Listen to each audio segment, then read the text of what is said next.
Cualquier mexicano que haya nacido antes del nuevo milenio atesora el recuerdo de un país en el que era posible vivir sin miedo, viajar con sus hijos de noche por cualquier carretera sin la amenaza de ser asesinado o de encontrarse en medio de un tiroteo. Un país en el que los nombres de Tierra Caliente o Ecatepec no eran sinónimos de horror o de ignominia. Desde la Revolución Mexicana, nuestro país no había conocido nunca una época más oscura y sangrienta que aquella que comenzó en el 2006, y todavía no termina. No se trata únicamente de la hidra del narcotráfico, sino de una gran cantidad de delincuencias, de una nueva cultura en la que las vidas humanas son del todo prescindibles y en donde la tortura y la hazaña se han convertido en prácticas corrientes. Los 11 feminicidios por día que reconocen las cifras oficiales y la impunidad que los cobija son un ejemplo clarísimo de lo deteriorada que está nuestra sociedad. Otro ejemplo son los asesinatos de periodistas y defensores de la naturaleza. Existe una sensación generalizada de que el sistema de justicia o bien es completamente inservible, o bien está en contubernio con los grandes grupos de delincuencia. Las descripciones del ambiente criminal que aqueja a nuestro país son cotidianas en la prensa. Mucho menos frecuentes son los intentos por entenderlo en su complejidad.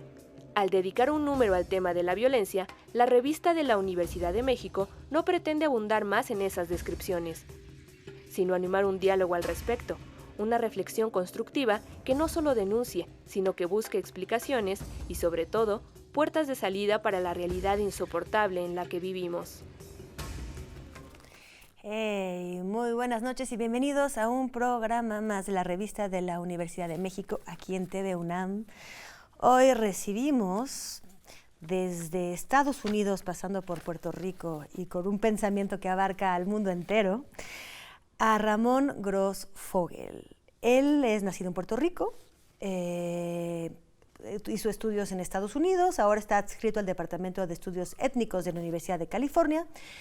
Eres uno de los pensadores más importantes para los movimientos antiimperialistas y decoloniales del siglo XXI, además de que sustentas con tus ideas, tus reflexiones, las luchas antirracistas mundiales y bastantes otras más, como las migraciones, en fin, como toda esta convulsión mundial de luchas por un mundo más justo. ¿Cómo estás? Bueno, en primer lugar, muchas gracias por la invitación a estar aquí con ustedes en su programa. Estamos aprovechando que vienes con un nuevo libro publicado por ACAL, Ramón Gross Fogel, de la sociología de la descolonización al nuevo antiimperialismo decolonial. Tengo que volverlo a leer porque no está tan fácil de aprenderse de memoria. Que bueno, yo creo que la complejidad del título también recoge, ¿no? Pues la complejidad de un pensamiento que se fue formando y del que este libro da cuenta, una historia de un pensamiento que llega incluso a abordar, ¿no?, la realidad, así como los eventos mundiales, y llega incluso en el capítulo final a abordar la guerra en Ucrania. Entonces, descolonización, decolonial. Se supone, querido Ramón, que ya no somos una colonia, por ejemplo, aquí en México, desde 1810. ¿Estamos equivocados? ¿No sirvió de nada toda esta sangre derramada por ser por fin una nación descolonizada? Pues todo depende de cómo definimos descolonización. Okay. La manera más convencional de definir descolonización es cuando un país se libera de una administración colonial de un imperio y adquiere la independencia jurídico-política de ese imperio. Bien, esa es y adquiere una soberanía frente a ese imperio. Esa es la definición más convencional. Pero nosotros usamos el término descolonización de una manera mucho más amplia, porque la colonización no fue un acontecimiento en la historia, sino una era.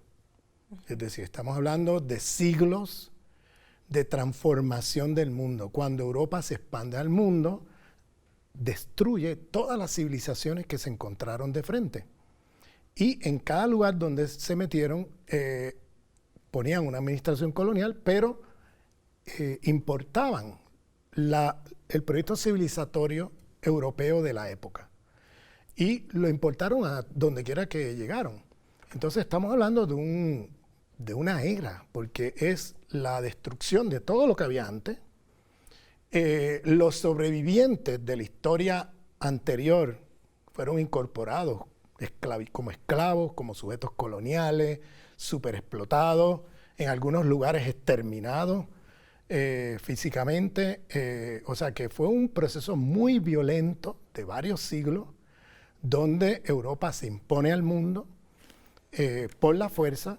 Entonces construyen una serie de jerarquías de dominación.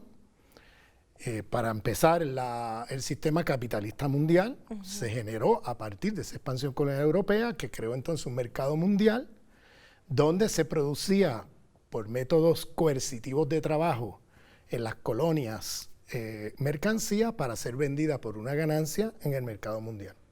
Entonces ahí tienes los gérmenes del sistema capitalista mundial. De acuerdo. Es decir, que el colonialismo es constitutivo al capitalismo y no al revés.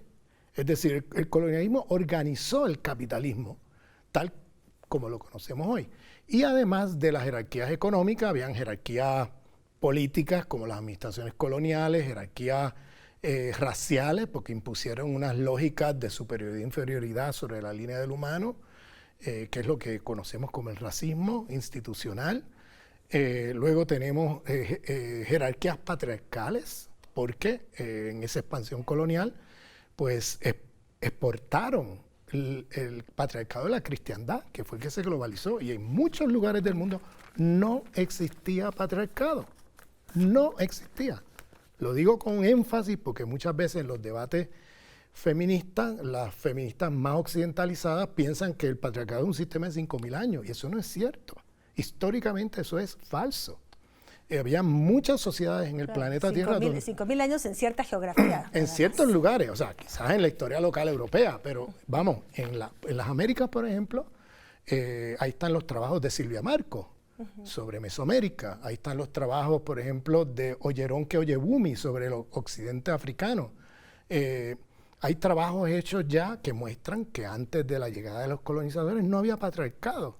En las sociedades precolombinas, como se llama hoy, o premodernas, como se llama hoy, en realidad eran sociedades bastante igualitarias en términos de temas de sexualidad y género, bastante igualitarias. Y se usaba conceptos como complementariedad, o sea, había una serie de categorías donde no había una jerarquía de dominación como existe hoy en casi todo el mundo, luego de 500 años de expansión colonial europea, donde tenemos un patriarcado de la cristiandad que se impuso a todo el mundo, que patologizó preferencias sexuales, conductas sexuales, patologizó una jerarquía de género, donde lo masculino sobre lo femenino, etcétera, etcétera. Estamos hablando de jerarquías también en esta civilización que son también epistémicas, donde los conocimientos europeos se consideran superiores a otros conocimientos en el mundo, jerarquías espirituales, donde lo que se conoce como la cristiandad, dije cristiandad, no dije cristianismo, se considera la religión superior a todas las otras espiritualidades en el planeta Tierra, lo demás es inferior, salvaje, bárbaro, jerarquías ecológicas, donde algunos lugares son la basura del mundo y otros lugares son lo que yo llamo ecofascismo, o sea, lugares de paraísos ecológicos fascistas, porque se hace a costa de la contaminación brutal de otras partes del mundo. Hay jerarquías espaciales, como por ejemplo lo urbano se privilegia sobre lo rural, y tenemos un mundo hoy donde el desbalance ecológico también pasa por una exagerada concentración poblacional en las ciudades sobre las zonas rurales, con consecuencias como por ejemplo la destrucción de comunidades, la destrucción de campesinado, la destrucción de producción agrícola. Bueno, tenemos una serie de aberraciones ahí de este proyecto de la civilización que conocemos como la modernidad occidental, que se impuso a través de una expansión colonial. Entonces, por tanto, cuando decimos descolonización, pues no es suficiente decir que te descolonizaste jurídico-políticamente de un imperio, porque lo que pasó en gran parte de las Américas, por ejemplo, o en África o en otras partes del mundo, es que al otro día de haberte formalmente independizado de un imperio, todavía estás en la periferia, en la División Internacional del Trabajo, todavía estás subordinado a un centro metropolitano, económicamente y políticamente, todavía estás en estructuras estatales que son una copia de las estructuras estatales europeas, como por ejemplo este concepto muy problemático de Estado-Nación, que es una gran ficción, porque no existe una correspondencia de uno a uno entre la identidad del Estado y la identidad de la población, y eso crea más problemas que soluciones. Tenemos que las jerarquías raciales siguen aquí con nosotros, no se han descolonizado. Las jerarquías epistémicas siguen con nosotros, somos muy eurocéntricos, muy occidentalocéntricos, inferiorizamos cualquier cosa que no venga de Europa, practicando un racismo epistémico. Claro. Y así podemos ir sobre la lista, el patriarcado, la cristiandad, etcétera. De eso tendría una pregunta. Estamos hablando, por ejemplo, voy a ponerlo un poquito como en imagen. Tenemos de este lado, por ejemplo, en este caso, América. Ajá. Llega la civilización europea y hay una primera violencia para imponer los valores europeos, para imponer un sistema europeo. Digo, varía, en lugares es plantación, en otros lugares, o sea, diferentes esquemas capitalistas de explotación, digamos. Hay una primera violencia para imponerlo. De la violencia de lo neocolonial. ¿Es todavía esta violencia imponiéndose o más bien ya está impuesto y es la violencia intrínseca del sistema? O sea, ya no destruye lo que hay puesto que ya se implantó y es la violencia intrínseca del sistema o todavía lucha por seguirse imponiendo sobre lo que hay. Sí, eso es una buena manera de ponerlo, porque es la violencia intrínseca del sistema en el sentido de que una vez has destruido ya las otras civilizaciones, una vez tienes una administración colonial que ha estado allí por siglos, administrando todo e imponiendo todas las lógicas civilizatorias, eso se internaliza en los mismos pueblos colonizados y se internaliza no solamente en las prácticas institucionales, sino también en la conciencia, en la mente. Entonces tenemos una colonización mental donde ahora ya no hace falta esa violencia inicial para imponerte cristiandad, para imponerte racismo, para imponerte sexismo, homofobia, todos estos problemas que no existían en esta parte del mundo, sino que ahora eso ya está tan internalizado que se ha convertido en el sentido común, y entonces el neocolonialismo, la violencia del neocolonialismo opera ahora de otra manera, opera de la siguiente manera. Hoy día el neocolonialismo opera a través de mecanismos de coerción, donde si algún país osa de salirse de los parámetros de lo que los imperios occidentales quieren o desean de ese país, sea porque estás haciendo una reforma económica, o sea porque hay un presidente que no les gusta, o sea por lo que sea, entonces vienen los nuevos mecanismos coloniales, y por eso el neocolonialismo, nuevas formas de colonialismo, donde ya no es la vieja administración colonial, sino que ahora lo hacen por mecanismos de sanciones económicas, fake news en la prensa para que tú no vuelvas a ser electo, sanciones como bloqueos económicos, comerciales y hasta invasiones militares donde eso ya no les funciona. Yo creo que podríamos mencionar 3 países rápidamente, no sé, Cuba, Venezuela, Ucrania. Bueno, ahí tienes. Por tener unos cuantos. Bueno, si hablas de Cuba o de Venezuela, estás hablando de países que osaron cuestionar su rol en la División Internacional Capitalista del Trabajo, osaron por quedarse con los recursos y que eso no se vaya a manos de multinacionales, para que eso se quede en su país y se distribuya de manera equitativa dentro de su territorio. Y esa opción pues tiene un costo político enorme. ¿Por qué? Porque el imperio no se va a quedar con los brazos cruzados, claro, celebrando lo que ocurrió. De hecho, quisiera rectificar antes de que tenemos que introducir un corte, que al decir Ucrania en realidad me equivoqué al 100%, porque Ucrania no es para nada, al contrario, es el país como el que supuestamente reproduce los valores democráticos de Estados Unidos, sí, y es apoyado y alabado por eso con una prensa positiva, que es exactamente la contraria a Cuba y a Venezuela. Nada más quería aclarar eso porque si no iba a quedar Muchas gracias por esa aclaración. Perdón, hay una diferencia, de acuerdo. Sí. Vámonos a un corte y volvemos. Y vamos a volver, lo voy anunciando, a saber por qué lo universal es una falsa promesa de paz. ¿Por qué lo universal llega a ser violento? Volvemos.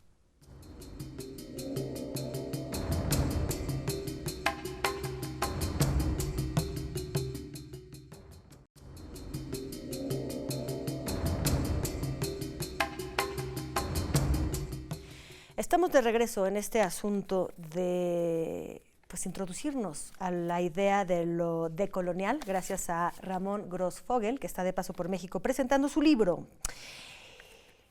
Hablábamos de cómo Europa en el siglo, bueno, al final del siglo XV, sobre todo en el siglo XVI, empezó una expansión. Era la época en que, bueno, el Renacimiento ya había ocurrido, estaban a punto de ser las luces, pero había una idea de que estaban expandiendo, por lo menos era digamos, el sustento ideológico, una universalidad de conocimiento, una expansión a ser un mundo donde se compartiera un conocimiento y una educación universal. ¿Por qué? Y estamos en una universidad, seguimos recuperando, las universidades parten de esta idea de universalismo del conocimiento. ¿Por qué planteas tú que lo universal es una falsa promesa y en realidad es una violencia porta violencia? Pues mira, si tú pones, yo lo pongo uni-versal o uni-versalismo, porque el uni es uno que decide para todos qué es verdad, qué es realidad y qué es lo mejor para ti. Entonces, ahí está, así es como concibe el universalismo occidente, como uno que le va a decir al mundo qué es verdad, qué es realidad y qué es lo mejor para ti. Y la manera como se autorrepresenta es como si no estuvieran situados en ninguna parte del mundo, como si fueran el ojo de Dios. Como si su conocimiento por la superioridad racial y la arrogancia imperial y la superioridad cultural y todo eso que ellos alegan, pues ellos sienten que sus conocimientos son superiores al resto del mundo y por tanto ellos creen que lo que ellos dicen y lo que ellos producen como conocimiento tiene validez en cualquier espacio y tiempo del planeta Tierra. Y por tanto, ellos se consideran, en ese sentido, epistémicamente superiores, que sus conocimientos son superiores al resto del mundo y por eso ellos dicen que su proyecto es universal, que no está atado a ninguna particularidad, porque ellos tienen la pretensión de que su conocimiento, el uni, es uno, que son ellos, que le dicen al mundo que es verdad, que es realidad y que es lo mejor para ti. Ahí está la raíz, de los proyectos coloniales imperiales en el planeta Tierra, porque en el momento en que tú tienes a un grupo de personas que se están autodefiniendo de esa manera, ahí ya no hay diálogo posible. Ahí lo que hay es el monólogo y la violencia. ¿Por qué? Porque en un primer momento ellos se expanden, primero usando el discurso de la cristiandad, cristianízate o te mato. Bien, era el primer momento de la expansión colonial europea. Cristianízate o te mato. Primero te persuado. Tú resistes, tú no te quieres convertir, entonces hay que usar la violencia para salvarte tu alma de tu barbarie. Entonces yo te estoy haciendo un favor en asesinarte, porque estoy salvando tu alma de tu propia barbarie. Luego, en el siglo XIX, civilízate o te mato. Entonces tú eres un primitivo, tú eres un obstáculo al progreso de la civilización, yo trato de persuadirte que tus creencias son falsas, que te tienes que hacer científico, que te tienes que hacer así o asado, y si tú resistes, voy a tener que exterminarte. Ir a la escuela y a la universidad. Claro, y si resistes a todo eso, pues entonces voy a tener que exterminarte porque tú estás poniendo en juego el progreso, la civilización, y entonces para salvar la civilización de tu barbarie te voy a tener que exterminar. Siglo XX, desarrollate o te mato.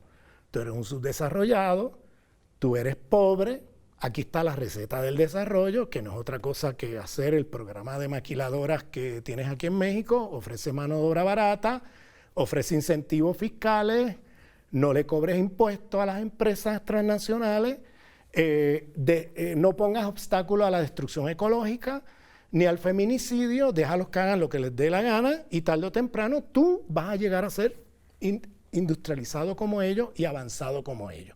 Estas son falsas promesas.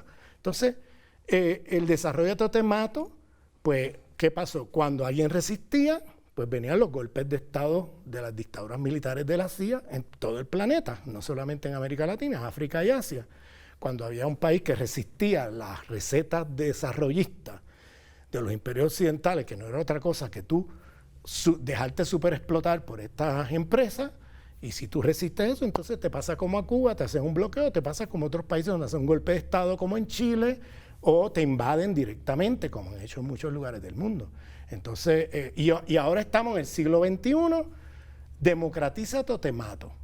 O sea, ahora yo vengo a enseñarte democracia con tanques, aviones, bombas, ¿entiendes? Y llevamos 20 años de matanza de millones de seres humanos a nombre del democratízate o te mato, a pesar de que en muchos de esos lugares esas llamadas dictaduras que existían allí fueron puestas por la misma CIA con golpes de Estado en el momento del desarrollo de te mato. Entonces, es una cosa impresionante cómo vamos del siglo XVI, cristianízate o te mato, al siglo XXI, en democratízate o te mato, ellos vendiéndote proyectos globales universales, supuestamente porque es lo mejor para ti, pero lo que se está escondiendo por debajo es una gran carnicería de seres humanos. Una destrucción de vida a escala planetaria, no solamente humana, sino también vida no humana. Por eso tenemos el desastre ecológico también planetario que tenemos hoy. Yo quisiera retornar para la última parte, los últimos minutos de este programa, como regresar quizás a los primeros pensadores de la decolonialidad, tal como se plantea ahora, como esta idea de ceder, ¿no? De que la violencia acaba remontando y comiéndose al mismo violentador. Tú dices en tu libro, en algún momento, que Hitler es una consecuencia directa de la colonización, ¿no? O sea, la Segunda Guerra, eso sabemos, ¿no? César dice que toda esta violencia ejercida en la esclavitud termina por carcomer, por gangrenar a la sociedad misma y termina por voltearse esa violencia, vertirse sobre sí misma. Entonces tú retomas la idea de César para decirnos que Hitler es una consecuencia directa de la colonización, y que todo lo que está sucediendo ahorita sigue también, o sea, el genocidio en Ruanda de los Hutus contra los Tutsis, incluso ahora sí la guerra en Ucrania, todo esto sigue siendo una consecuencia directa de la colonización. Dices que Hitler sigue vivo. ¿Cómo llegas a esto? Sí, porque la historia oficial es que Hitler era una anomalía de la modernidad occidental. Un tipo que apareció allí de manera accidental y que hizo estas barbaridades, genocidio, destrucción, o sea, colonización de otros pueblos, esclavización de gente, seres humanos, etc. Pero alguien como Aimé Césaire, un hombre negro de la isla de Martinica en el Caribe, que recordemos que es el maestro de Frantz Fanon. Aimé Césaire, desde la historia colonial caribeña, yo soy caribeño, yo soy de Puerto Rico. Entonces, desde nuestra historia, para nosotros, Hitler es como, pero este personaje ya lo hemos visto aquí por varios siglos. Estos personajes, o sea, el hitlerismo es la subjetividad del colonialismo. Es la subjetividad de un ser imperial. Y ya hemos visto a Hitler pasar por el Caribe, muchos Hitler. O sea, por tanto, el hitlerismo no nació con Hitler. El hitlerismo lo que hace es agarrar todos los métodos de colonización que usó Europa contra otros pueblos no europeos, ahora vertírselos contra otros europeos. Esa es la lectura que hace Césaire. Y es una lectura, claro, es una lectura muy caribeña, porque claro, si tú miras los 500 años de colonización, recordemos que el primer lugar donde llegan, una vez salen del territorio continental, es al Caribe. Y entonces llevamos 500 años que hemos visto todas las barbaridades que Europa dice que Hitler es anomalía, lo hemos visto como constante en el Caribe por 500 años. O sea, no nos pueden vender, o sea, mientras en Europa se rompen la cabeza de dónde salió Hitler, nosotros desde el Caribe lo vemos clarísimo, pero si Hitler salió de esta historia colonial, porque está haciendo lo mismo que han hecho ustedes fuera de Europa. Cada vez que van al resto de Europa, ustedes practican hitlerismo. Lo que pasa es que eso tiene un nombre, se llama colonialismo.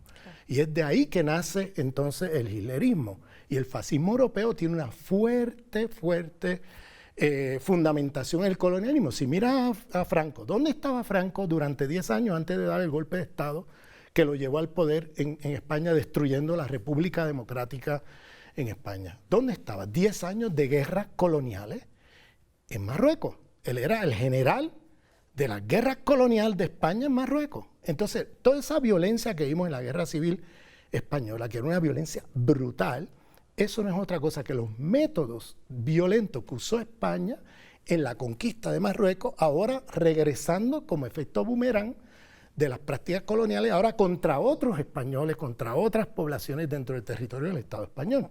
Entonces, esa es la lectura que hace Césaire, y fíjate que Césaire escribe este texto a fines de los años 40, cuando todavía no hay archivos disponibles ni a pura intuición y conocimiento de la historia del Caribe, y él veía todas las prácticas. Exterminio de poblaciones, eso está en el Caribe desde que llegaron con la exterminación de los taínos en el Caribe. Esclavización de poblaciones, bueno, importaron africanos para esclavizarlos en las plantaciones del Caribe. Cuando tú miras todo lo que hizo Hitler, pues eso está aquí desde hace 500 años, ¿qué me estás contando? Oye, entonces, Ramón, sí. Y ha terminado el programa, pero te quería preguntar si para la versión de YouTube tienes 2 minutos para responder, Sí, claro, nada más a la pregunta de si, ya vimos que el colonialismo ejerce mucha violencia, queremos saber si el movimiento antidecolonial y antiimperialista también debe ejercer violencia. ¿Te parece que respondamos eso en un momento Sí. ya última pregunta? Sí, claro. Perfecto. ¿Cómo no? Nos despedimos entonces para Al Aire. Muchísimas gracias a todo el auditorio de TV UNAM. Muchísimas gracias a ti, Ramón. Gracias por la invitación. Y bueno, nosotros seguimos platicando aquí de violencia, y en el repositorio de YouTube van a encontrar la respuesta a la última pregunta. Es que, oye, no te tenemos todos los días en México, Ramón, tenemos que aprovechar. No, claro, todo lo que quieras, no hay problema. Muchas gracias.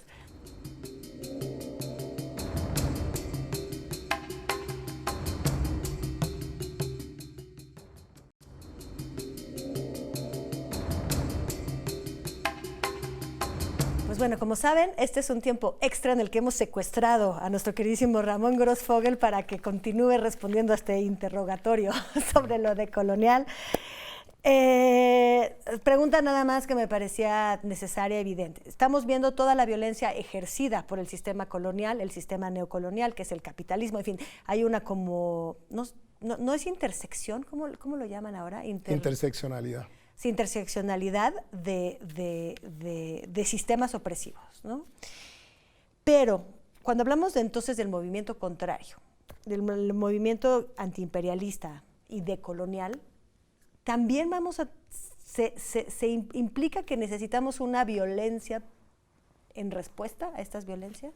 Pues mira, eso hay que evaluarlo en cada lugar en su contexto, porque donde quiera que hay posibilidad de poder transitar pacíficamente, pues bienvenido sea. Pero hay lugares donde eso no es posible, donde necesariamente se pasará por procesos de resistencia que a lo mejor conlleven el uso de las armas. O sea, eso yo no quiero prescribir a priori que es de esta forma o de aquella. Esos debates que hubo en América Latina en un momento dado, donde vía pacífica, vía violenta, y que eran bastante binarios, creo yo, eran bastante problemáticos, porque siempre se establecía a priori que era una o la otra. Yo no quiero hacer eso, yo quiero dejar abierto el campo de posibilidades a los métodos de lucha de acuerdo a cada contexto. Por ejemplo, la Revolución Sandinista en el 79, bueno, no tuvo otra que acudir a las armas para tumbar a la dictadura de Somoza. La cosa es que si retomamos un poco, hablábamos del visionario Césaire. Maestro, lo mencionaste de Frantz Fanon, ese otro gran teórico que decía que la violencia era inevitable, que una vez que ya utilizaste una violencia tan destructora, una violencia que se imprime incluso en los cuerpos, que está todo el tiempo reprimiendo cualquier fuerza que se le opone, en el momento que para repelerla solo existe la violencia. Entonces, sí, pero por ejemplo, mira, yo estoy de acuerdo de que la violencia en muchos lugares es la única respuesta posible, pero hay otros lugares donde no necesariamente. Mira, por ejemplo, el caso de la Revolución Bolivariana. Tienes un ejército bolivariano hay una alianza cívico-militar que permite la posibilidad de una transformación en la sociedad que no es posible en un lugar como Chile, por ejemplo. Chile ahora mismo, ese ejército es un ejército pinochetista hasta más no poder. Entonces, es muy difícil en un lugar así hacer una transformación de la sociedad puramente pacífica. No estoy diciendo que ahora mismo hayan condiciones para irse a la lucha armada en Chile, no creo que hayan las condiciones, ni creo que deba ser el camino a seguir en este momento inmediato, pero quién sabe si de aquí a unos años tengan que enfrentarse de una manera más violenta entre las diferentes fuerzas de la sociedad para poder transformarla, no sé. Pero en un lugar, por ejemplo, como Venezuela, no ha hecho falta eso porque hay una alianza cívico-militar donde los militares toman partido contra el imperialismo y están del lado de las fuerzas populares, revolucionarias y chavistas, quizás por el fenómeno, bueno, primero por la historia de Venezuela, que es la historia de Bolívar y el bolivarianismo, que ha sido muy fuerte en la población venezolana, pero también en el ejército, y además un líder como Hugo Chávez, que era un comandante, un general del ejército, que toma partido con los movimientos populares y claro, es muy respetado en el ejército y tiene una influencia política enorme entre los oficiales del ejército. Entonces, con todo y eso le dieron un golpe de Estado. Sí, con sí, todo sí, y eso. Y aún así, ¿cómo se salvó? Porque el pueblo salió a las calles, rodearon el Palacio de Miraflores y los golpistas tuvieron que salir corriendo en helicóptero y entregar vivo a Hugo Chávez. Entonces, digo esto porque no necesariamente los procesos sean iguales en cada lugar y por tanto yo dejo más abierto a ese tipo de discusión de qué métodos usar y todo eso a los contextos de cada la violencia sitio. que ejerce, pues, como tú dices, este bloque de las democracias es terrible. Es brutal. Es brutal. O sea, sí parece que cómo nos vamos a defender con solamente las ideas, ¿no? Imagínate. O sea, lo que pasa en Ucrania es parte de esto. Claro. ¿Cómo hizo Siria para, por ejemplo, defenderse de la destrucción que le vino encima de parte de estos imperios occidentales junto con el Estado sionista de Israel, que intentaron destruirlo todo allí? Pues tuvieron que acudir a las armas para poderse defender. No había otra. ¿Cómo ha hecho Irán? Es que es eso. A mí me digo, digamos, debemos cerrar la conversación, pero una vez metidos en este ciclo de violencias, en estas violencias impuestas, en estas violencias sistémicas, pues deja muy poca esperanza, ¿no? para una resolución pacífica de las cosas. Ya nos dirá la historia. Sí, yo estoy de acuerdo contigo. ¿No? Deja muy poco espacio para poder resolver pacíficamente cuando estas fuerzas destructivas de la vida se presentan con las armas. Sí. Bueno, pues muchísimas gracias, Ramón. Gracias a ti por la invitación. Estas ideas que no siempre encuentran oídos dispuestos, tan grande es la propaganda adversa. Pero estamos en la UNAM, abiertos a todas las corrientes, como siempre. Muchas gracias por este tiempo extra y pues seguimos hablando, seguimos intercambiando en estos programas de la revista de la Universidad de México. Hasta la próxima.